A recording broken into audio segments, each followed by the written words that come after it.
Ngayon, sino ba si Ligutan at sino si ah, Narbasa?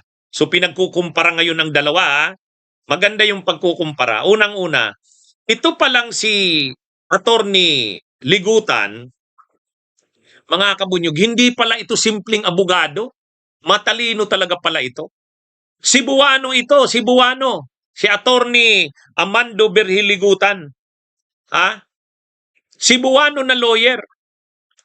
Ha? Ang course ay ang undergrad course nito, AB Philosophy. Bachelor of Arts, major in Philosophy sa University of San Carlos sa Cebu.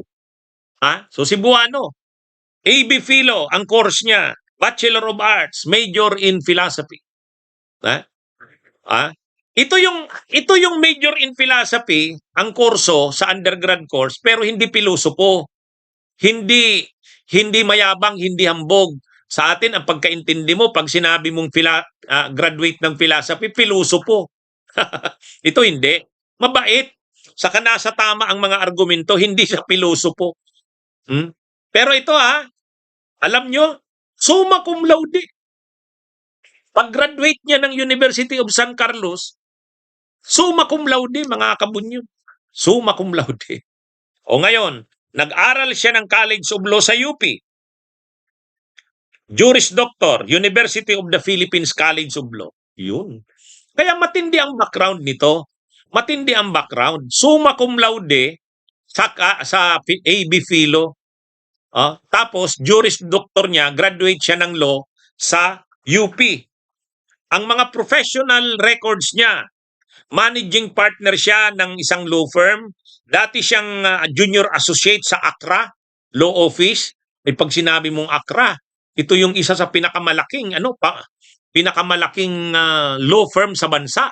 Angara, Rocco, yan Concepcion. ACRA, ACCRA. Ang ACRA dyan, yung letter A, Abelio, Angara, Concepcion, saka Rocco. Si Raul Rocco. Yan yung kanilang law firm, ACRA. Ngayon, junior associate siya dyan. Junior associate dati. Tapos, mga kabunyog, nagtuturo siya ngayon sa UP. Labor Law, Remedial Law, Public International Law. Nagtuturo din siya sa University of San Jose Recoletos School of Law at sa University of Cebu School of Law. At talaga siya?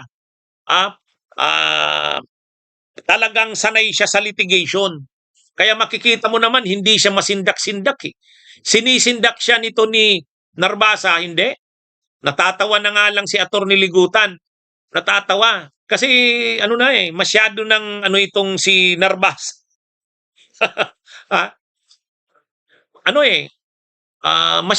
Hindi mayabang si Ligutan Kahit na binabastos siya nito ni Narbasa, pero hindi siya nagpakita na pikon siya. Ang nagiging reaksyon na lang ni Ligutan, natatawa na, parang ganito, bakit nag-o-object? Bakit ka nag-o-object? Objectionable ba ang sinabi ko? Hindi siya hindi siya nagtataas boses, hindi siya nagagalit, mas pa nga siya, natatawa siya. Yan si Attorney Amando Berhiligutan. Yun pala yung impressive pala ang kanyang records, Summa cum laude, AB Philo. Tapos UP Law pala yan. Mga kabunyog, mga kababayan. Kaya yan, mga kabunyog, magaling talaga si Ligutan. Ang style talaga ng kampo ni Duterte, manindak, parang kung mahina ka talagang lawyer, kaya kang sindakin nitong mga abogado ni Sara Duterte. Naninindak eh. Ay problema, hindi naman nakakuha ng katapat itong Narbasa na to. Hindi naman madaling sindakin si Ligutan. Ang galing nga eh. Pero, hindi naman mayabang. Ngayon, dito naman tayo kay Carlo Joaquin Narbasa. Sino naman to? Alam nyo, ang Narbasa pagdating sa law, ang pinakakilalang Narbasa, yung dating Chief Justice, Andres Narbasa. Nung teenager pa ako, lagi kong nababasa yan, lagi kong naririnig ang pangalang Andres Narbasa.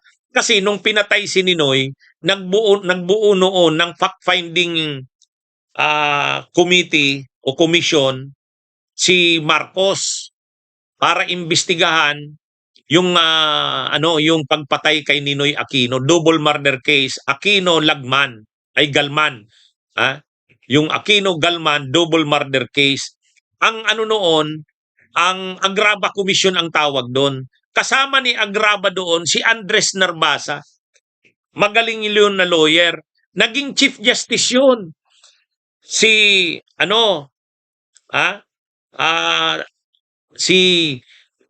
dating Chief Justice Andres Narbasa. Kaya lang, pagkatapos niyang maging Chief Justice, nung impeachment ni Erap, siya ang lead counsel, yung Narbasa. Si Narbasa. Ngayon, yung Narbasa na yon, si Andres Narbasa, may anak yon. Gregorio Narbasa yata.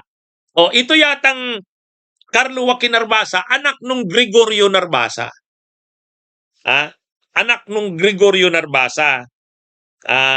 Ngayon, mayroong law office na ang tawag Fortune Narbasa and Salazar Law Firm. Sikat din yan.